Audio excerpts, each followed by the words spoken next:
एक भगवान की चर्चा बैठक में उपस्थित हैं मुख्य अतिथि के रूप में बालाघाट से बाबा के सेवक माननीय सम्माननीय कार्यकर्ता जी पप्पू भैया उपराड़ी जी या बाबा के जीवन पर विचार रखेंगे। ऐसी मैं आपसे आग्रह की विनती करता हूँ और समस्त सेवक सेविकाओं से नमस्कार करता हूँ। नमस्कार।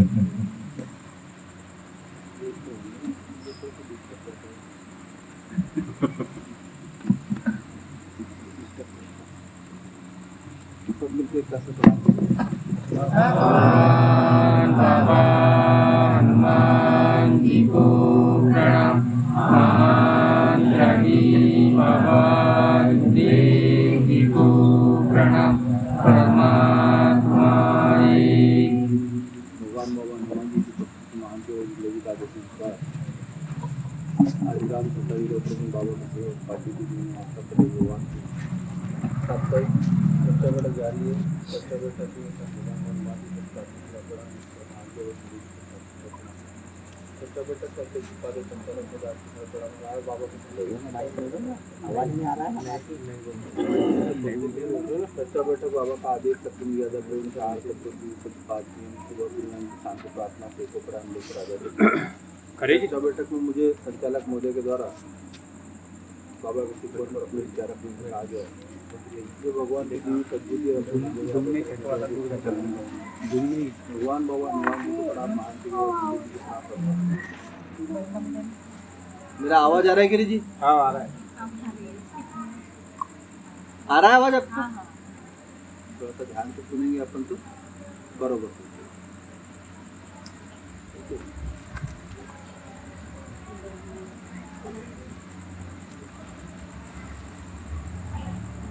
योग और संयोग, अभी जैसे लोग जी से पूछे थे योग के बारे में।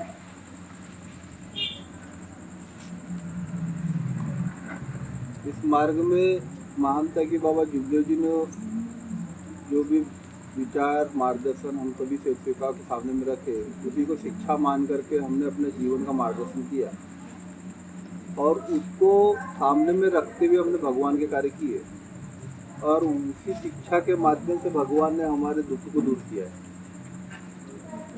जिस व्यक्ति ने मार्ग में आते समय वचन दिया बाबा के आदेश पर चलने का, उसको चाहे 3 दिन के हो 7 दिन के हो, जैसे भी कार्य दिए कार्यकर्ता ने उसके माध्यम से उसको समाधान मिला। अब कोई मानसिक परेशानी से जुड़ा तो कोई व्यसन के कारण से जुड़ा, और भी अनेक प्रकार की समस्याएं लोगों के जीवन में थी, जिसके कारण सब अपने अपने समस्याओं का निराकरण के लिए इस मार्ग में जुड़े। बशर्ते बात इतनी है कि हमारे जीवन में जो हमने बाबा को वचन दिया मार्ग में जुड़ते समय, इस वचन के मुताबिक हमारा जीवन में आचरण कितना रहा, हमारे जीवन में हमारा कर्म कैसे रहे, ये चीज का आकलन हमको हमेशा जीवन में करते रहना पड़ेगा। हर चर्चा बैठक में जा करके हम यही विचार करते हैं कि बाबा ने दी हुई सिकवन, बाबा के दिए हुए आदेश, उसको बार बार पूछ करके, बार बार याद करवा करके, बार बार उसके ऊपर में विचार करके क्या हमको हासिल होता है और क्या अब तक हमको हासिल हुआ, तो इसके बारे में अगर हम अपना पुराना समय याद करेंगे और उसके बाद में हम आज का नया समय याद करेंगे, तो दोनों में अंतर अपने को खुद को दिखाई देता है, समझ में आता है कि क्या हमारा जीवन था, क्या हमारे कर्म थे, कैसी हमारी गति थी और आज कैसी स्थिति है, और ये स्थिति हमारे जीवन में कैसे हमारे जीवन में निर्माण हुई। ये चीजें हमको देखने में बरोबर आएगी, समझ में आती है। पर क्या विचार से हमारे जीवन में ये स्थिति निर्माण हुई और क्या विचार थे जो हमारे मार्ग में आने के पहले की स्थितियां थी, तो उसमें तुलना करना, अंतर करना हमने बहुत जरूरी है। तो हमारा गलती, हमारा कमी, यह हमको समझ में आता आज जो हमारे जीवन में विचार मार्गदर्शन बाबा की कृपा से है, उसमें और उस जीवन में अंतर समझ में आता है। जो अंतर करना सीखेगा उसी को समझ में भी आ जाएगा। जो महसूस करेगा उसको महसूस भी होगा। जिस भी सेवक ने मार्ग में जुड़ करके बाबा के आदेश पे चला उसको अनुभव बरोबर मिलेगा। भगवान हाथ पैर वाला दिखाई नहीं दिया, मगर अनुभव के माध्यम से दिखाई दिया। हमारी गृहस्थी क्या थी परिवार मार्ग में आने के पहले, और आज जो हमारा परिवार और गृहस्थी है उसमें अंतर समझ में आता है। तो ये किसकी वजह से हुआ? ये किसी इंसान की वजह से नहीं है। या हमने जो भगवान को वचन दिए कि परमात्मा एक और मरे या जिए भगवत नाम पे, यह हमारा वचन हमने नम करके भगवान के सामने रखे, और भगवान ने उस वचन पे विश्वास करके दुख दर्द दूर करके उद्धार और इच्छा अनुसार भोजन का हमको वचन दिया। ये भगवान का आशीर्वाद है जो पीढ़ी पीढ़ी हमारे जीवन में हमारे परिवार में बना रहेगा, मगर तब बना रहेगा जब बाबा ने बोला कि बाबा के आदेश का वो सेवक पालन करेगा। अब हमारी प्रवृत्ति मार्ग में जुड़ते समय क्या थी, और मार्ग में जुड़ने के बाद में जब हम 4 बातें बोलना सुनना समझना सीख गए, तब हमारी प्रवृत्ति क्या हुई। इससे एक साधारण सा उदाहरण है। एक छोटा बच्चा रहता है, हमारी जिज्ञासा रहती है कि हम उसको बोलना सिखाएं, कब वो बोलेगा, कब उसके मुंह से हम बोलना सुनेंगे, ये जिज्ञासा रहती है। एक बच्चा पैदा होता है ना, तो ये सबकी जिज्ञासा रहती है। जो माता पिता बने उनको मालूम, उनका जिज्ञासा रहता है कि अभी धीरे से बोलना सीखेगा, फिर टोटलेगा, फिर धीरे धीरे बोलेगा, फिर है, तो ये उनकी जिज्ञासा रहती है। जब भी वो बच्चा ज़्यादा बोलना चालू हो जाता है, तो फिर वो 2-4 बातें इधर उधर से सुनता है, और सुन करके फिर वैसे बोलता है। तो फिर जब ज़्यादा बोलना चालू करता है तो कुछ भी बोलता है, रहता है कि नहीं रहता ऐसा? तो वैसी स्थिति नहीं होना चाहिए हमारा, कुछ भी बोलने वाली स्थिति नहीं होना चाहिए। हमारे साथ में वो स्थिति होना चाहिए जो हमने मार्ग में जुड़ते समय भगवान को वचन दिया, और जिस भाव से हमने भगवान को वचन दिया वही भाव हमारे जीवन के अंत समय तक रहने चाहिए। तुम्हारे मार्ग में जुड़ने पर जो दुख दूर हुए वो तुम्हारे उस भाव के कारण थे, जो तुम्हारे नमने की प्रवृत्ति थी। उस नमने की प्रवृत्ति में कोई भी विकार और द्वेष की भावना नहीं थी। वो भाव ने तुम्हें समाधान दिलाया, और वही भाव के ऊपर में हमारा पूरा जीवन पर्यंत तक हम रहेंगे, तो भगवान हमारे शब्दों पे रहेगा और सहकार्य करके कार्य को पूर्ण कराएगा। मगर होता है कभी कभी कि मानव जीवन में अनेक प्रकार के विचार और गतियों के सामने में जाता है। विचार बदलते हैं, परिस्थितियां बदलती है, भाव बदलते हैं, फिर इनके बाद में कुछ और परिस्थितियां भी भगवान खड़ी करता है। फिर हमको याद आता है कि नहीं, हमारे से कहीं ना कहीं गड़बड़ हो रहा है। फिर हम उसको वापस लाने के लिए कार्य करते हैं। क्या लाने के लिए कार्य करते हैं? अभी मैंने कहाँ गए थे, अपन सुरवाइच में गए थे, वहीं बताया। हमारा प्रवृत्ति वापस लाने के लिए कार्य करते हैं, कोई योग मांगने के लिए कार्य नहीं करते। इस मार्ग में जुड़ने वाले जितने भी सेवक है, मार्ग के पहले दिन वचन दिया परमात्मा एक और मरे जिए भगवत नाम पे। तो जब पहले दिन आपने वचन दिया वही जीवन का आखिरी वचन भी होगा, वही जीवन का आखिरी वचन होगा। और पहला दिन जो भगवान ने आपको वचन दिया दुखदारी दूर करके उद्धार और इच्छा अनुसार भोजन, वही आपके जीवन के अंतिम समय तक वरदान रहेगा भगवान का। मगर कब रहेगा? जब इन बाबा के आदेश पे हम रहेंगे।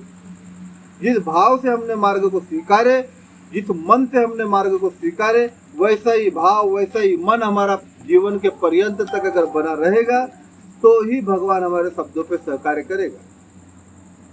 तो जब जीवन में कभी ऐसा कोई परिस्थिति आ जाता है, भगवान न मानने की कोशिश करता है कि नहीं सेवक प्रवृत्ति गलत हो गया, नमने का जरूरत, तभी हमको समझ में आता है कि नहीं, हमको कार्य करना, भगवान हमारे काम नहीं हो रहे, परेशानी आ रही है। तो फिर हम बाबा के आदेश के कार्य करने के लिए कार्यकर्ता के पास जाते हैं, और फिर बोलते हैं कि अजी ऐसा हो गया, वैसा हो गया, ऐसा लग रहा है, वैसा लग रहा है, ये काम नहीं हो रहा, वो काम नहीं हो रहा, समस्या आ रही है। तो क्या बोले? नम करके बोले। फिर वही प्रवृत्ति पे आए जब दुख आया, तो फिर वो जो नमने की प्रवृत्ति पे फिर माफी मांगते और फिर वचन देते, फिर भगवान स्वीकार करता है। और फिर भगवान जो है नम जाता है। कि ठीक है इंसान ने गलती हो गया, माफ किया, मगर जो वचन दिया उस पर काबिज रहने का काम होना चाहिए। फिर हम वचन देते कि नहीं हम बाबा के आदेश से चलेंगे और तत्व शुद्ध नियम से आदेश का पालन करेंगे। फिर हम सुबह उठते 4 बजे और एक ध्येय एक लक्ष्य होकर के भगवान का कार्य करते हैं। तब हमारे दिमाग में फिट रहता है कि हमको 7 दिन के कार्य करते, गड़बड़ करने का नहीं। क्या नहीं करने का है? गड़बड़ करने का नहीं। कविता को 7 दिन तक, अभी 7 दिन हुए तो उसके बाद में क्या होगा?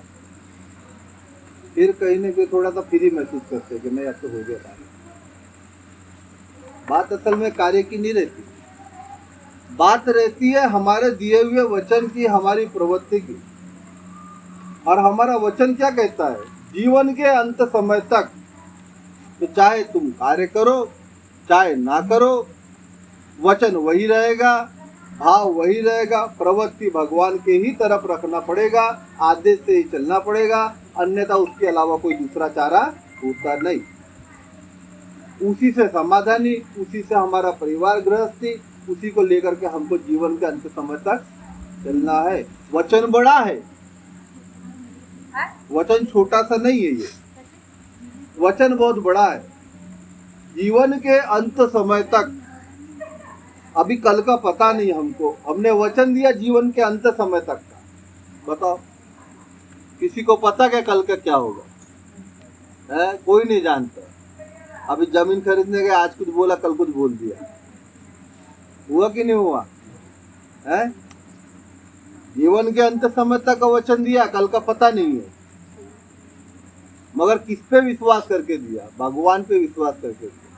अभी बाबा के आदेश पे चल के भगवान पे विश्वास किया, उसके आधार पे हमने वचन दिया। अब आदेश पे ही नहीं रहेंगे तो विश्वास का कहाँ जाएगा?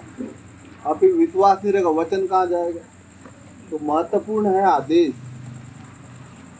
तो इस मार्ग में जब हम पहले दिन जुड़ते हैं, जो आदेश मिलता है, हमने बाबा को नहीं जाना, हमने मार्ग को नहीं जाना, कोई नहीं जानता, नया रहता पहला दिन। हमको वो आदमी दिखता है, उसने क्या बोला उतना समझ में आता है, और उसके बाद में उतना करने का है, अपने को ठीक होने का है, ये दिखता है पहला दिन। जब भी ठीक हो जाएंगे तब देखेंगे आगे का क्या होगा, ये सोचता है। तभी धीरे धीरे धीरे धीरे जानते मार्ग को और भगवान, बाकी किसी चीज को नहीं जानते। मेरा मालूम, मैं भी गया हूँ पहला दिन कार्य लेने, मेरे कार्य करते, छोटा था मगर याद है मेरे को। तो ये स्थितियां होती है। तो हमारा वचन बड़ा है और उससे बड़ा भगवान है। तो जो भगवान को हमने वचन दिए, उस दैवी शक्ति ने हमारे जीवन में समाधान निर्माण किया, हमारा ईमान है भगवान के पास में हमने रखा है, तो उसको हमको निभाते हुए आगे बढ़ना है और उसी को लेकर के आगे चलने की आवश्यकता है। ये जो जितने की जमीन खरीदे, ये बहुत बड़ा काम नहीं था, बहुत बड़ा काम था नहीं, मगर कहीं न कहीं विचार में कमी होने के कारण बड़ा हो गया, ऐसा हुआ। वो विचार में कमी होने के कारण वो काम बड़ा हो गया। आज मैं अपने जीवन में अगर कोई काम करता हूँ, मेरे को विश्वास है भगवान मेरे पास में है, मेरे शब्दों पे कार्य करता है, मेरे मुंह से कभी किसी काम के लिए नहीं निकलता, अच्छे काम के लिए, गलत काम के लिए कभी नहीं निकलता। मैं मालूम अगर हाउ बोला हूँ अच्छी नीयत से तो काम भगवान जरूर बढ़ा देगा, और उसका अनुभव भी मेरे जीवन में मेरे को दिखाई देता है। तो यह विश्वास होना चाहिए। हमारे अंदर विश्वास की कमी थी, इसलिए लेट हुआ। हम 5 नियम के ऊपर नहीं चल सके, इसलिए 5 लाख ज्यादा बढ़ गए। ये मैं हर चर्चा बैठक में जाके बता रहा हूँ। अब जिस को समझ में आए वो सीख ले, जिसको समझ में आता है वो इस चीज से शिक्षा ले ले। अब 5 नियम में क्या क्या चीज दी हुई थी, कौन कौन से आदेश बाबा ने लगाए, इसके ऊपर में विचार मंथन करने का हमारा जरूरी है। सिर्फ इसलिए नहीं कि हमने जमीन खरीदना है, इसलिए भी जरूरी है कि आपको अपने परिवार को, गृहस्थी को उच्च स्तर पर लाना, अपने परिवार को आगे बढ़ाना है, ये इसलिए भी जरूरी है। उसमें बोला गृहस्थी उच्च स्तर पर लाने के लिए किसकी गृहस्थी लाऊंगा? अपनी लाएंगे। जीवन में चलने के लिए कौन चलेगा? आप ही चलोगे। और अनेक उद्देश्य, तो पहला खुद का उद्देश्य पूरा करोगे, कोई भी आदमी करता है, उसके बाद प्रपंच साध्य परमार्थ के कार्य करना है। तो इसीलिए सेवक परिवार ने आज गुच्छे के जैसे रह करके जो एकता दिखाई और इतने कम समय में अधिकतम राशि जमा कर दी। तो वो एकता की शक्ति है, उसको बना के रखो, एक मुट्ठी बन के रहो। आपके लिए उससे बड़ी शक्ति कुछ नहीं है।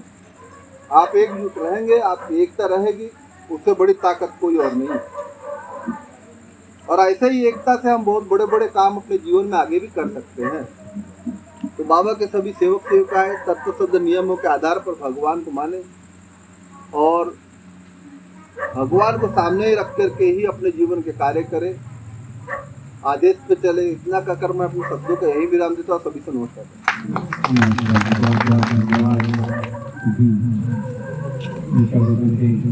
बाबा के सेवक समाज मंडल वाला और सेवा कार्यकर्ता जी पप्पू उचाड़ी जी, जिन्होंने बाबा की शिकवन पर बहुत अच्छे शब्दों में अपने विचार रखे। मैं आपका समस्त सेवक सेविकाओं को धन्यवाद करता हूँ और शीघ्र में चर्चा